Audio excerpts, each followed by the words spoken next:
અમદાવાદમાં લોકોના સ્વાસ્થ્ય પર જોવા મળી બેવડી ઋતુની અસર. સોલા સિવિલ હોસ્પિટલમાં છેલ્લા એક સપ્તાહમાં 14,746 ઓપીડી નોંધાઈ. ડેન્ગ્યુના 68, મલેરિયાના 597 સેમ્પલ લેવાયા તો ટાઇફોઇડના 4 કેસ પોઝિટિવ નોંધાયા. મહેસાણામાં ચામુંડાનગર સોસાયટીમાં રોગચાળો વકર્યો. પીવાના પાણીમાં દૂષિત પાણી ભળી જતા પાણીજન્ય રોગચાળો વકર્યો. સ્થાનિકોની ઉગ્ર રજૂઆતોને પગલે મનપા થયું દોડતું. રોગચાળાને અટકાવવા મનપાના આરોગ્ય વિભાગે હાથ ધરી કામગીરી. સોસાયટીમાં ઘરે ઘરે જઈને ક્લોરીનની ગોળીઓનું કરાયું વિતરણ. પાણીના ટાંકાઓમાં કરાઈ ક્લોરિનેશનની કામગીરી. જૂનાગઢના ભવનાથમાં મેળો પૂર્ણ થતા મનપાનું સફાઈ અભિયાન શરૂ. 5 દિવસમાં 260 ટન જેટલો કચરો કરાયો એકત્રિત. પ્લાસ્ટિકનો ઉપયોગ કરનારને 2 લાખનો કરાયો દંડ. સુરતમાં ગાંધી એન્જિનિયરિંગ કોલેજ પાસે ગેસ પાઇપલાઇનમાં લીકેજ. જમીનમાંથી અચાનક ગેસ નીકળતા અફરાતફરી સર્જાઈ ગઈ. વિસ્તારને કોર્ડન કરી ગેસ કંપનીના કર્મચારીઓએ ફાયર એક્સ્ટિંગ્વિશર સાથે રાખી કરી કામગીરી. દિલ્હીમાં India AI impact summit 2026. PM Modi સંમેલનનું કરશે ઉદઘાટન. ભવિષ્યમાં એઆઈની નીતિ પર થશે ચર્ચા. સંમેલન બાદ એઆઈ પર આઉટકમ ડોક્યુમેન્ટ થશે જાહેર. પીએમ મોદી ભારત મંડપમમાં આજે વૈશ્વિક નેતાઓનું સ્વાગત કરશે.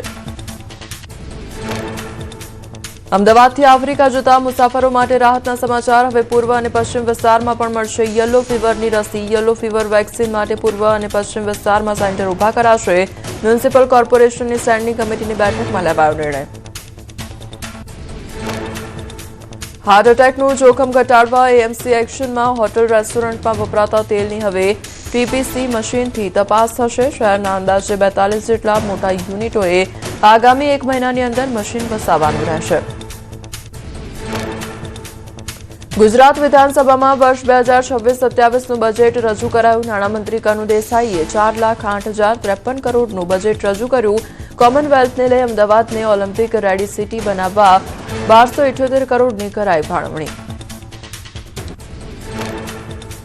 બજેટ રજૂ કરતા વખતે નાણામંત્રીનો શાયરાના અંદાજ પણ જોવા મળ્યો. ત્યારે બજેટમાં હરવા ફરવા, રમવા, મોજ કરવા અને ધાર્મિક સ્થાનોના વિકાસ પાછળ ખાસ ફોકસ કરાયું. તો વર્ષ 2026ને ગુજરાત પ્રવાસન વર્ષ તરીકે જાહેર કરાયું. વર્ષ 2026-27ના બજેટમાં ગરીબ લોકોને આવાસ માટે વિશેષ ભાર મુકાયો. નવા 121 શ્રમયોગી કેન્દ્ર કરાશે કાર્યરત. 2000 નવી આંગણવાડીનું થશે નિર્માણ. ગુજરાતમાં યુવા શક્તિ માટે પણ મુકાયો ભાર. બજેટમાં શિક્ષણમાં વધુ ગુણવત્તા માટે મુકાયો ભાર. અતિ આધુનિક લાઇબ્રેરી માટે 6 કરોડની ફાળવણી કરાઈ. 15 તાલુકાઓમાં બનાવાશે લાઇબ્રેરી. દિવ્યાંગજનો માટે પણ બજેટમાં વિશેષ ભાર મૂકવામાં આવ્યો. યુવાનોને રોજગારી માટે મોટી તકો ઊભી થશે. યુવાનોના વિચારથી વ્યવસાય સુધી પ્રોત્સાહન અપાશે. એમએસએમઈ માટે 1700 કરોડથી વધુની ફાળવણી કરવામાં આવી. ટેક્સટાઇલ માટે 2700 કરોડથી વધુની ફાળવણી. દાહોદમાં ઔદ્યોગિક વસાહત સ્થપાશે. ખેડૂતો માટે બજેટમાં વિશેષ ભાર મૂકવામાં આવ્યો. તો 11,000 કરોડથી વધુ રાહત પેકેજ જાહેર કરાયું. ખેતી ક્ષેત્રે ખર્ચ ઘટાડવા માટે વધુ ભાર આપવામાં આવશે. ખેતી ક્ષેત્રે 1500 કરોડથી વધુની કરાઈ ફાળવણી. બજેટમાં વકીલો માટે મહત્વની થઈ જાહેરાત. વકીલો માટે 1,75 લાખની વિશેષ ગ્રાન્ટ ફાળવવામાં આવી. ડિજિટલ ઇન્ડિયા મિશન અંતર્ગત ફાળવણી. 280થી વધારે બાર એસોસિએશનનું આધુનિકરણ કરવામાં આવશે. મુખ્યમંત્રીએ ગુજરાતના બજેટને પીએમના સંકલ્પોને સાકાર કરતું બજેટ ગણાવ્યું. કહ્યું, આ બજેટ રાજ્યની અવિરત વિકાસ યાત્રાને જનકલ્યાણના અડગ વિશ્વાસથી આગળ ધપાવનારું છે. બજેટને લઈને પ્રવક્તા મંત્રી જીતુ વાઘાણીએ આપી પ્રતિક્રિયા. કહ્યું, ખેડૂતના પાક સંગ્રહ માટે સહાય ડબલ કરાઈ. ગ્રામીણ ક્ષેત્રમાં ઇન્ફ્રાસ્ટ્રક્ચર ઊભું કરવા વિશેષ ભાર મૂકવામાં આવ્યો. સામાન્ય જનતાની આશા પૂરી કરતું બજેટ ગણાવ્યું. મહેસાણાના સાંસદ હરિભાઈ પટેલે રાજ્ય સરકારના બજેટને આવકાર્યું. યાત્રાધામ બહુચરાજીના નવનિર્માણ સહિત અન્ય યાત્રાધામોના સર્વાંગી વિકાસ માટે 55 કરોડની ફાળવણી થતા વ્યક્ત કરી ખુશી. બધા જ વર્ગની સુખાકારી માટેનું બજેટ ગણાવ્યું. રાજકોટ મહાનગરપાલિકાનું સ્પેશિયલ બોર્ડ થયું પૂર્ણ. નાણાકીય વર્ષ 2026-27 માટેનું બજેટ મંજૂર. 3,606.90 કરોડનું બજેટ થયું મંજૂર. વિપક્ષે છેલ્લા 5 વર્ષમાં પ્રજાને પડેલ હાલાકી વર્ણવી. તો બોર્ડના અંતિમ દિવસે શાસક અને વિપક્ષ વચ્ચે ઉગ્ર ચર્ચા. જામનગર મહાનગરપાલિકાનું જનરલ બોર્ડ તોફાની બન્યું. તો વિપક્ષી કોર્પોરેટર રચના નંદાણીયા રાવણનું મહોરો પહેરીને પહોંચ્યા 40% ભ્રષ્ટાચારના આક્ષેપો સાથે કોંગ્રેસે કર્યો વિરોધ પ્રાથમિક સુવિધાઓ મુદ્દે વિપક્ષે શાસક પક્ષને ઘેર્યો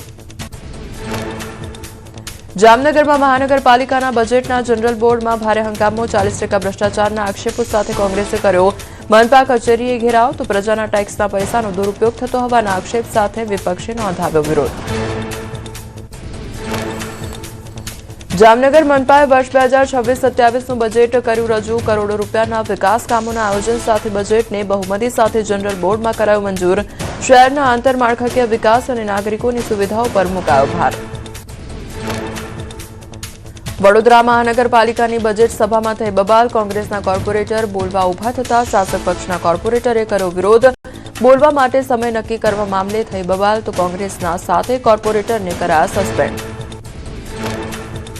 અરવલ્લીમાં જિલ્લા કોંગ્રેસ સમિતિએ પ્રતિક ઉપવાસ અને ધરણા કાર્યક્રમ યોજી નોંધાવ્યો વિરોધ વગર ચોમાસે રસ્તાઓ તૂટી જતા કર્યો વિરોધ મહિલાઓએ ગરબા ભજન ગાઈ સારા રસ્તાની કરી માંગ રાજકોટના સંત કબીર રોડ પર એક કોર્નર પ્લોટ પર બાંધકામને લઈને વિવાદ મેયરના પતિ દ્વારા ગેરકાયદેસર બાંધકામ કરાયાનો દાવો થતા ટાઉન પ્લાનિંગ વિભાગ પર ઉઠ્યા સવાલ વિપક્ષના નેતાએ કર્યા આક્ષેપ બાંધકામ મુદ્દે સ્ટેન્ડિંગ કમિટીના ચેરમેનનું નિવેદન કહ્યું કોઈપણ ગેરકાયદેસર બાંધકામ દૂર કરાશે કોઈ સૂચિત પ્લોટ પર નથી અપાતી મંજૂરી તો નિયમોનું પાલન નહીં થયું હોય તો દૂર કરાશે બાંધકામ મેયર નયનાબેન પેઢડિયાએ સમગ્ર મામલે કરી સ્પષ્ટતા પોતાની જમીન પર બાંધકામ કરાયું છે સરકારી જમીન પર નથી કરાયું બાંધકામ તમામ કામગીરી નિયમ મુજબ થઈ રહી હોવાનો કર્યો દાવો ભાવનગર મનપાની ગંભીર બેદરકારી આવી સામે હાઉસિંગ બોર્ડે ભરતનગર ગાર્ડન માટે જમીન ન ફાળવતા જૂના પ્લાનના 60 લાખ પર ફરી વળ્યું પાણી પ્રોજેક્ટની રીડિઝાઇન સાથે નવું ટેન્ડર બહાર પાડવાનો નિર્ણય લેતા ઉઠ્યા સવાલો પોરબંદરના એસટી ડેપો નજીક 2.5 કરોડના નોનવેજ માર્કેટને લઈ વિવાદ મનપાની 28 ફેબ્રિકેટેડ સ્ટોલ બનાવવાની યોજનાનો વિશ્વ હિન્દુ પરિષદે કર્યો ઉગ્ર વિરોધ ગાંધીજીની જન્મભૂમિ પર નોનવેજ માર્કેટના પ્રોજેક્ટને લઈને વિવાદ છંછેડાયો પંચમહાલના ગોધરામાં ટ્રાફિકમાં અડચણરૂપ દબાણો દૂર કરવામાં આવ્યા પોલન બજાર જહુરપુરા શાક માર્કેટ રેલવે સ્ટેશન રોડ સહિતમાં કરાઈ કાર્યવાહી ટ્રાફિક નિયમોને અડચણરૂપ લારીઓ વાહનો સામે દંડાત્મક કાર્યવાહી કરી 3 વાહનો કરાયા ડિટેન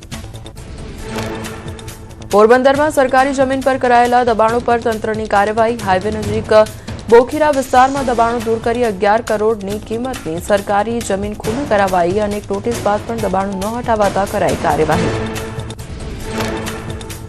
રાજકોટમાં ન્યૂઝ 18 ગુજરાતી પર પ્રસારિત કરાયેલા અહેવાલની અસર જોવા મળી શહીદ સુખદેવ ટાઉનશીપમાં આરએમસીની ટીમે કરી તપાસ નબળા બાંધકામને લઈને અહેવાલ પ્રસારિત કર્યો હતો તપાસ બાદ રિપોર્ટ મનપા કમિશનરને સોંપવામાં આવશે ઉજ્જૈનમાં ચંદ્રબીજના પવિત્ર અવસરે બાબા મહાકાલને મુખારવિંદ સ્વરૂપે દિવ્ય શૃંગાર કરાયો મહાકાલેશ્વરના દરબારમાં વિશેષ પૂજા અર્ચના કરાઈ બાબા મહાકાલના શ્રદ્ધાળુઓએ દર્શન કરી ધન્યતા અનુભવી અમદાવાદ મનપા વૈદિક કરશે હોળીનું આયોજન 1100 જેટલી ગાયના છાણમાંથી રિસાયકલ કરીને લાકડાની સ્ટીકનો ઉપયોગ કરવા માટેના પ્રયત્નો કરશે ગાયના ગોબરના છાણા અને સ્ટીકને સોસાયટીમાં પહોંચાડાશે એએમસીની વેબસાઇટ પર ગૌસેવા ફાઉન્ડેશનમાં QR કોડથી પેમેન્ટ કરી વૈદિક હોળી કીટ મેળવી શકાશે બનાસકાંઠામાં અગ્નિવીર ભરતીના ફોર્મમાં ટેકનિકલ લોચો તો ધાનેરાના યુવાનો ફોર્મ ભરવામાં અટવાયા ધાનેરા સિલેક્ટ કરતા જિલ્લો બનાસકાંઠાને બદલે વાવ થરાદ દેખાવ ધારાસભ્ય માવજી દેસાઈએ જિલ્લા કલેક્ટરને કરી લેખિત રજૂઆત